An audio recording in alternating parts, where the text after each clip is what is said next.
स्वामी विवेकानंद जी, जिनका नाम सुनते ही हमारी छाती गर्व से चौड़ी हो जाती है और मन में एक अलग ही प्रकार का जोश और स्फूर्ति आ जाती है। लेकिन आपने सोचा है आखिर ये नाम इतना बड़ा बना कैसे? आखिर कोई ऐसा भी व्यक्ति थे जो सभी इंसानों में श्रेष्ठ थे, जिन्होंने न कि सिर्फ भारत बल्कि विदेशों में भी भारत का परचम लहराया था।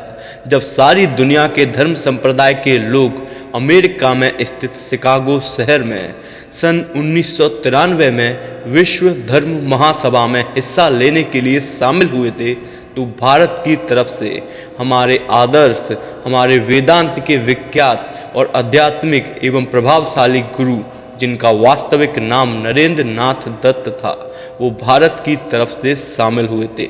न कि सिर्फ शामिल हुए बल्कि उन्होंने अपने भाषण से दुनिया भर से आए हुए महान विद्वान लोगों के हृदय को जीत लिया और अपने सनातन धर्म, जो कि विश्व का सबसे प्राचीन धर्म है, उसकी विशेषताओं के बारे में लोगों को अवगत कराया। तो दोस्तों, आइए आज की इस वीडियो में हम लोग जानेंगे कि कैसा था स्वामी जी का नरेंद्र से स्वामी विवेकानंद जी बनने का सफ़र, और वीडियो को पूरा अंत तक देखें और स्किप ना करें। इस वीडियो से आप जरूर कुछ पॉजिटिव लेकर जाओगे। तो शुरू करते हैं। 12 जनवरी 1863 को कलकत्ता के एक शहर में जन्मे स्वामी विवेकानंद जी एक बंगाली परिवार में जन्मे थे। उनकी माता जी महादेव की बहुत बड़ी भक्त थीं। उन्होंने सपने में महादेव के दर्शन किए और उसके बाद ही स्वामी विवेकानंद जी का जन्म हुआ था। स्वामी जी के परिवार के सभी लोग बहुत इंटेलिजेंट और पढ़े लिखे लोग थे। वो लोग हमेशा एक दूसरे की मदद करते थे, जिसके कारण उनका बहुत नाम था और सब लोग उनको बहुत मानते थे। स्वामी जी भी बचपन से ही दूसरों की मदद करते थे एवं सबके साथ अच्छा व्यवहार करते थे। वे पढ़ाई में बहुत ही इंटेलिजेंट होने के साथ साथ धार्मिक और आध्यात्मिक ज्ञान में भी रुचि रखते थे। बचपन से ही स्वामी जी के मन में बहुत सारे सवाल, बहुत सारी जिज्ञासाएं हुआ करती थी, जिस कारण वो हर वक्त सवाल करते रहते थे। छोटी सी उम्र में भी वो हर चीज़, जैसे अमीरी गरीबी, हिंदू मुस्लिम, मेल फीमेल जैसे भेदभावों पर सवाल करते थे। नरेंद्र जब छोटे थे तब उनको 2 तरह के सपने आए थे। पहला सपना, जिसमें एक बहुत बड़ा आदमी था, जिस पे बहुत पैसे, बहुत बड़ा घर, गाड़ी, फैमिली, बच्चे, सब लोग उसकी रेस्पेक्ट करते थे। और दूसरा सपना था जिसमें एक मॉन्क यानी कि साधु, जो एक जगह से दूसरी जगह घूमते रहते थे, जिनको सिंपल लाइफ पसंद है। उनको पैसों से कोई मतलब नहीं, सिर्फ उनको भगवान के बारे में जानना है, उनको ईश्वर की प्राप्ति करनी है। नरेंद्र ने दोनों सपनों में से दूसरे वाले को चुना।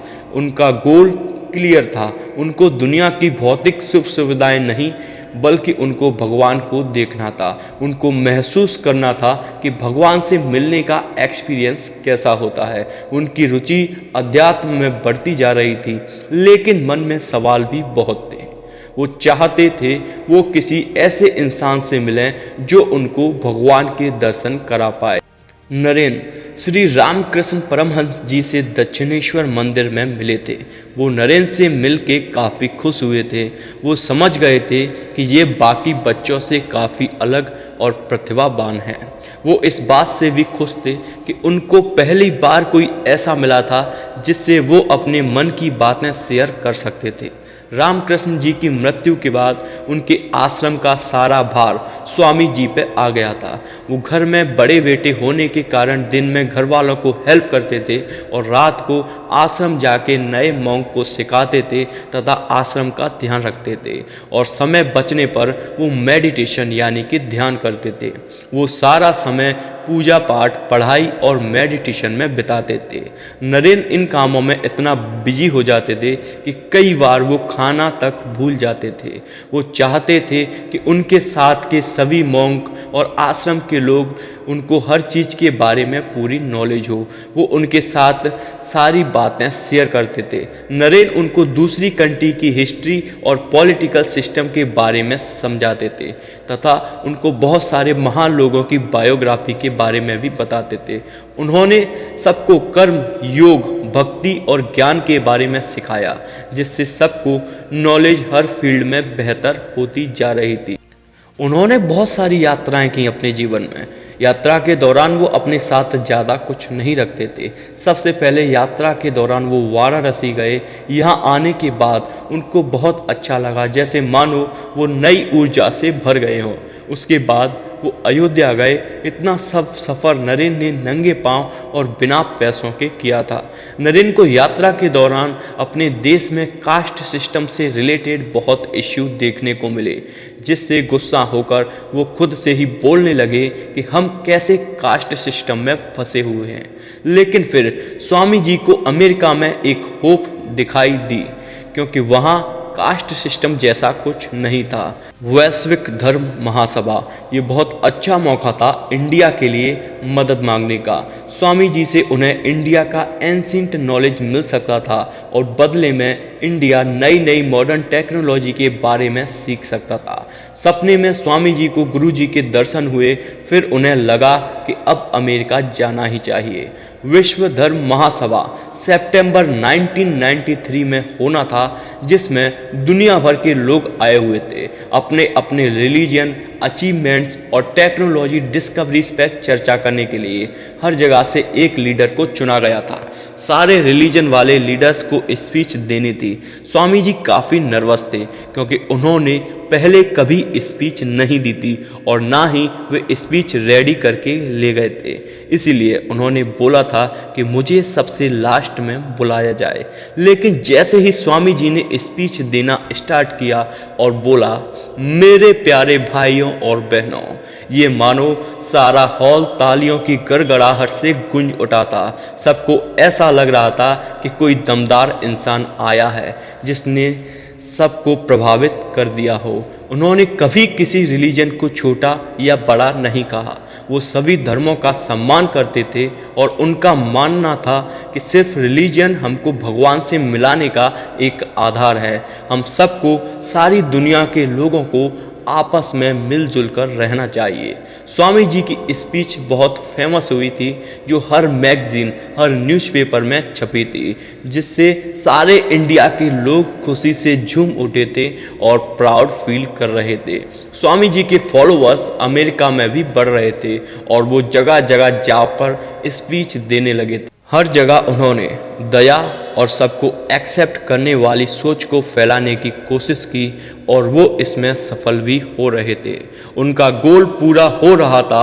उन्होंने पूरी दुनिया को अपने विचारों के बारे में बताया था और अब वो जाकर इंडिया में गरीब लोगों की मदद कर सकते थे। स्वामी जी के इंडिया आते ही लाखों लोगों की भीड़ उनके सम्मान में नी डाउन हो गई थी। उनके स्वागत के लिए खड़े लोग उनकी एक झलक का इंतजार कर रहे थे। वो बारी बारी इंडिया की कई जगहों पर भ्रमण करने के लिए निकल गए। सब लोग उनकी बातें सुनने के लिए और उनसे मिलने के लिए उत्सुक रहते थे। एक बार एक आदमी आया जो बहुत परेशान था। उसने स्वामी जी से पूछा, मैं सब कुछ करके देख चुका हूँ, पूजा पाठ, मेडिटेशन, लेकिन भगवान नहीं मिल रहे। तो स्वामी जी ने कहा, अपनी आंखें खोलो, अपने आसपास के लोगों को देखो, उनकी मदद करो। किसी को कोई चीज़ की ज़रूरत है और तुम उसे करने में सक्षम हो तो ज़रूर उनके लिए वो काम करो। उसके बाद तुमको आंतरिक मन से सुकून और शांति का एहसास होगा। स्वामी जी को अस्थमा हो गया था, जिसके बाद वो कुछ समय नॉर्थ इंडिया में रहे और उसके बाद बेलूर मठ में आकर रहने लगे। उनका अस्थमा और ज़्यादा बिगड़ गया था, लेकिन उनका माइंड बहुत ही शार्प था। वो ज़्यादा रेस्ट नहीं करते थे। धीरे धीरे उनको महसूस होने लगा था कि वो 40 की एज तक नहीं पहुंच पाएंगे। इसीलिए उन्होंने पंचांग भी देखा था कि उनकी जीवन अवधि कितनी है। मात्र 39 साल और 5 महीने की छोटी सी उम्र में उन्होंने अपना शरीर त्याग दिया। उन्होंने अपनी आवाज़ और सोच गरीबों की मदद में लगा दिया, जो पूरी कंट्री में घूमे और दूसरों की हेल्प करने में अपना सारा जीवन अर्पण कर दिया। उनके इसी नेचर के कारण यूरोप और अमेरिका जैसे देशों में उनको काफ़ी रेस्पेक्ट मिली। दोस्तों, इस वीडियो में हमने स्वामी विवेकानंद जी के जीवन के बारे में एक छोटी सी झलक देखी। मैं जानता हूँ एक छोटी सी वीडियो में उनके बारे में बताना पॉसिबल नहीं है, लेकिन कुछ पॉइंट्स जो कि मैंने बताने की कोशिश की है। वो एक महान इंसान थे जिन्होंने अपनी सारी उम्र दूसरों की मदद और देश के लिए समर्पित कर दिया। उन्होंने हमेशा युवाओं को प्रोत्साहित किया। उनकी लिखी एक फेमस लाइन है, उठो, जागो और तब तक रुको मत जब तक तुम्हें अपना लक्ष्य हासिल ना हो जाए। उन्होंने हमेशा एक दूसरे को एक्सेप्ट करने की बात कही है। उन्होंने हमेशा प्यार, शांति, सद्भावना, अध्यात्म से जीवन जीने पर जोर दिया है। अब ये हमारी ड्यूटी है कि हम उनके आदर्शों पर चलें और देश तथा समाज के लिए अच्छा नागरिक बन के दिखाएं। आपको इस वीडियो को 5 लोगों को शेयर करना है और एक लाइक करना है। जिस टॉपिक पर आप नई वीडियो चाहते हो उसको आपको कमेंट करना है। मिलते हैं जल्द ही अगली वीडियो में। तब तक के लिए अपना ध्यान रखें। जय हिंद, जय भारत।